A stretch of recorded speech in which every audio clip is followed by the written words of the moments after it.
Well, I see you all back again. You snuck in the back door. I didn't know you were here. And I've got enough room for several of you to hang around and sit around and enjoy the company.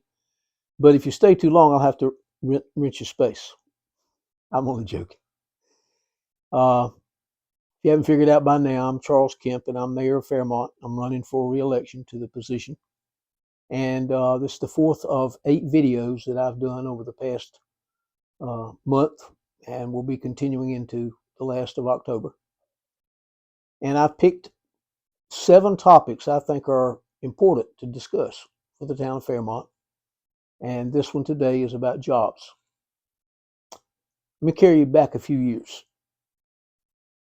If you're watching this and you're of any age at all, not old like I am, you remember your first or second or third job, maybe your high school job, part-time job, full-time job with being a student, I would guess.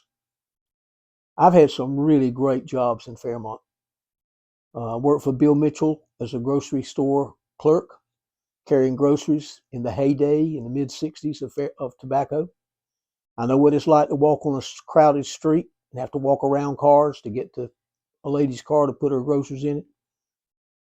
Didn't have plastic bags in those days. It was all paper bags. I had that job. I loved it. Got a chance to meet a lot of interesting people. Then right down the street next door is our Heritage Center.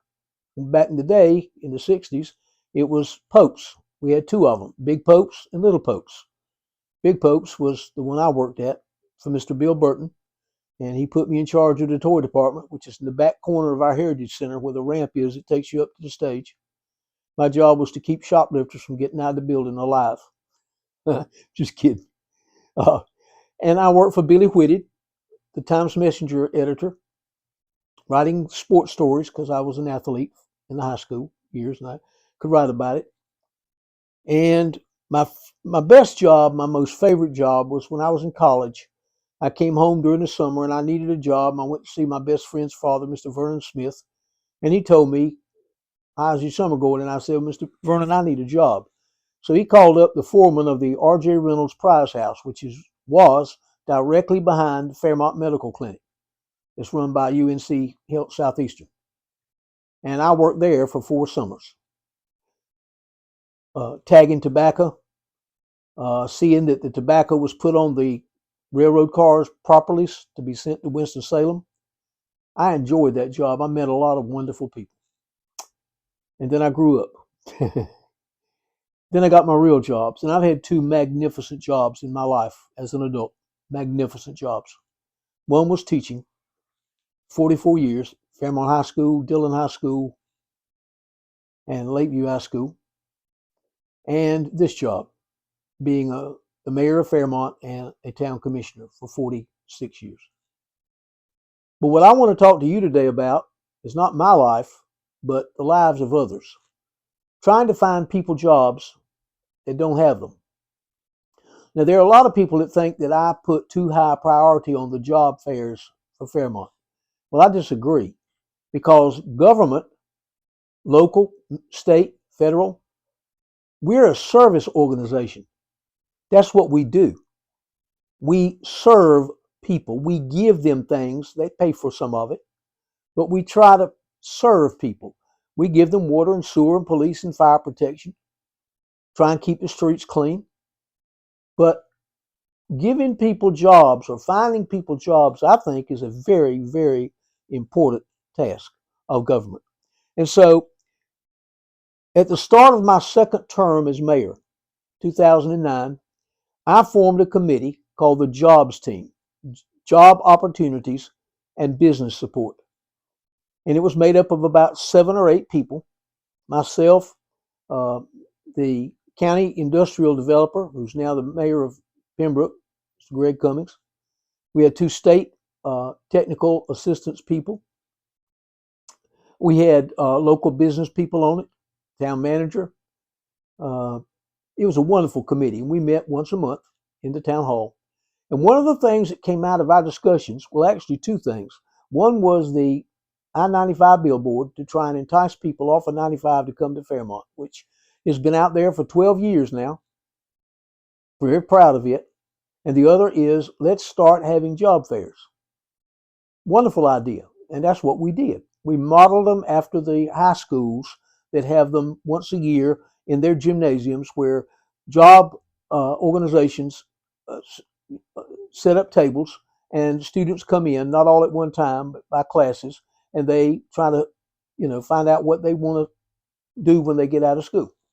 So what I did was I reached out and got a number of local, regional, and county businesses and asked them if they would come over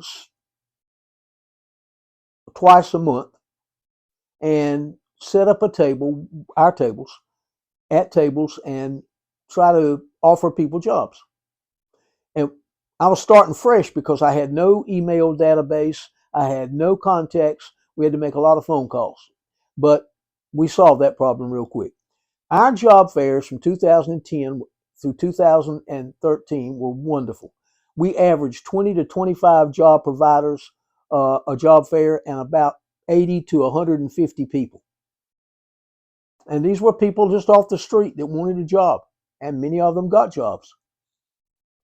So in the 4 years when we first started them, in my second term as mayor, we had 24 job fairs.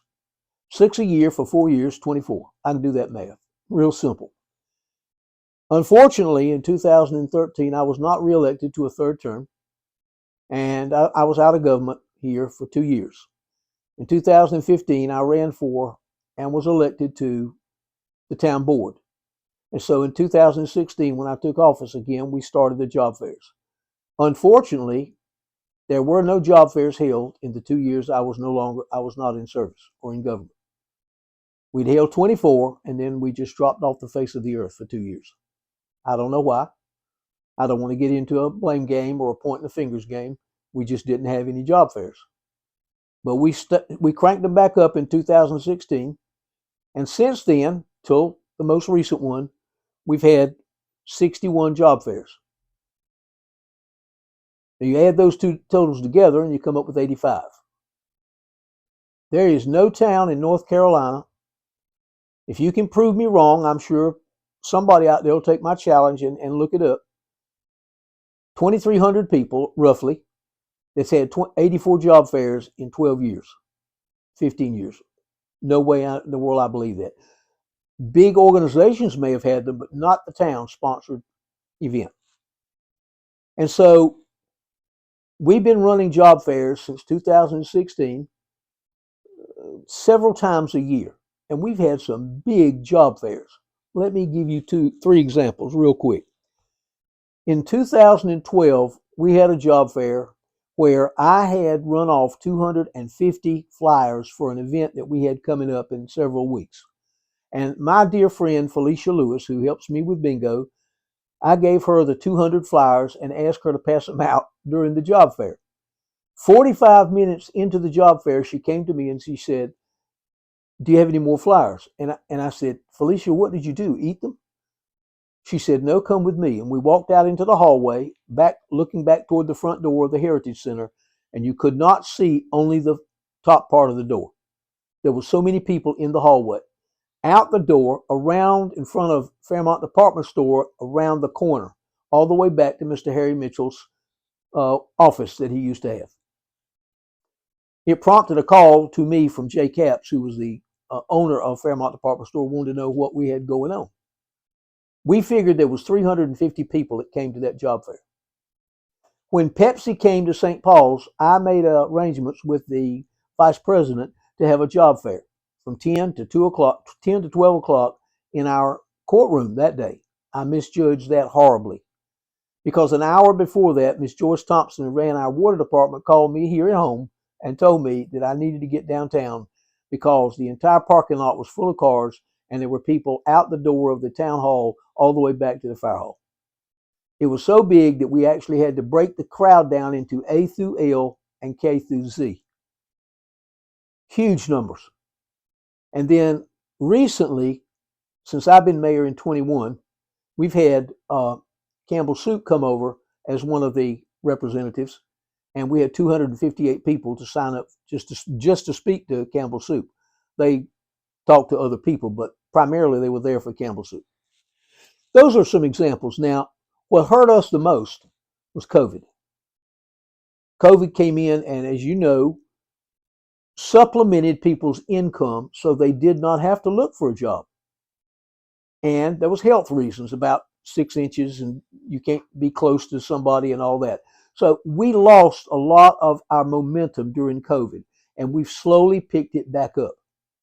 We've been having job fairs since 2021, and the most recent one we had was last month. We will have another one on October the 25th.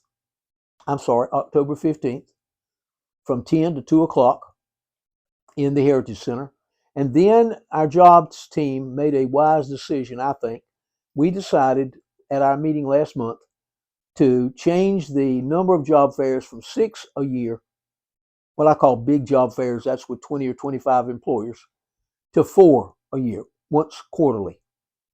And that gives the job providers, the employers, a chance to recover and recoup before one's done, and then right the next one's coming, and then the next one, this one gives them a couple of months to get reorganized.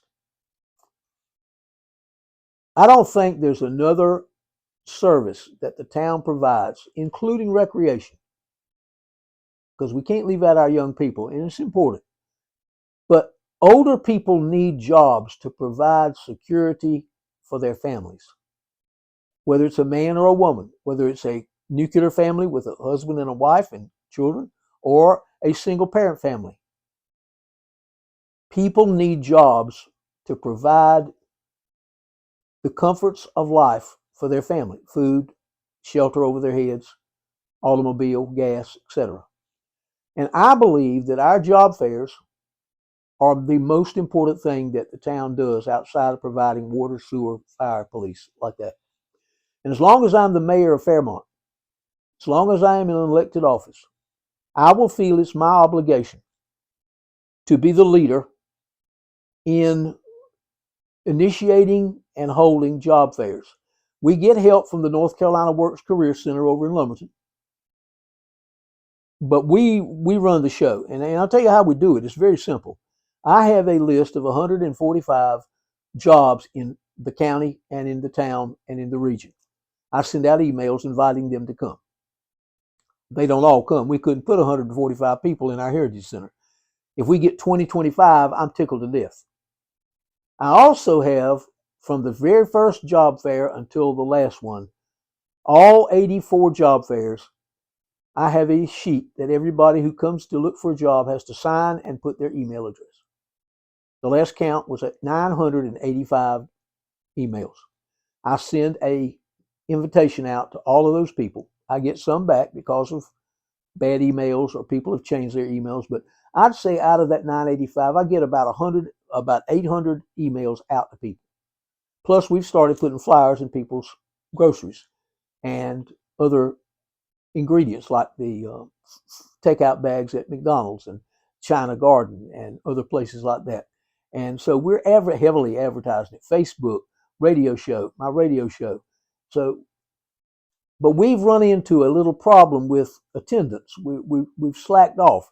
And so because we think that we're having too many job fairs, that's why we went to the quarterly job fairs. So as long as there is a Heritage Center or a fire hall, and as long as I'm in office, there are going to be job fairs. And I'll tell you why. I'm going to summarize all of this with just one story. This is my favorite job fair story. I'm not sure when it was. It was well, obviously it had to be between 2010 and 2013. I would say it was closer toward 2013. We had a job fair set up. We had 25 job people at our round tables spread out around the walls. And we had people in and out, and we had down the middle of the floor chairs, the chairs that we use in the Heritage Center, back to back, so people would have a place to sit. They got tired. And sometime during the morning, I looked and saw a lady sitting in one of the chairs, and she could have been in a wedding. Literally. Beautiful dress, black and white dress, string of pearls around her neck. I guess they were pearls. I know they looked like pearls. Earrings, hair fixed. I mean, she could have been in Glamour magazine. And I walked over and sat down in a chair that was near her. And I waited for a while. Well, I thought it was an appropriate moment. And I leaned over to her and said, "Ma'am, you were one of the job providers?" And she said, "No, I'm here looking for a job." I said, "Really? Where are you from?" She said, "Laurinburg." Laurinburg. And I said, "Wow, that's kind of a distance to travel." She said, "Well, I heard about your job fair, and I've been an assistant to the president of a company in Laurinburg for 25 years, and they let me go yesterday." She didn't tell me why. I didn't ask her. Company could have closed for all I know. And it floored me. Now, you know, if a person's worked for 25 years and is let go, and they drive 30 minutes to our town to look for a job, job fairs are important. And as long as I hold the office of mayor, there will be job fairs in Fairmont. I hope you've enjoyed watching and learning a little bit about our past job fairs by watching this video, and I look forward to bringing you the next one. Thank you for coming to my home today. I hope you've been comfortable, and I look forward to talking to you real soon.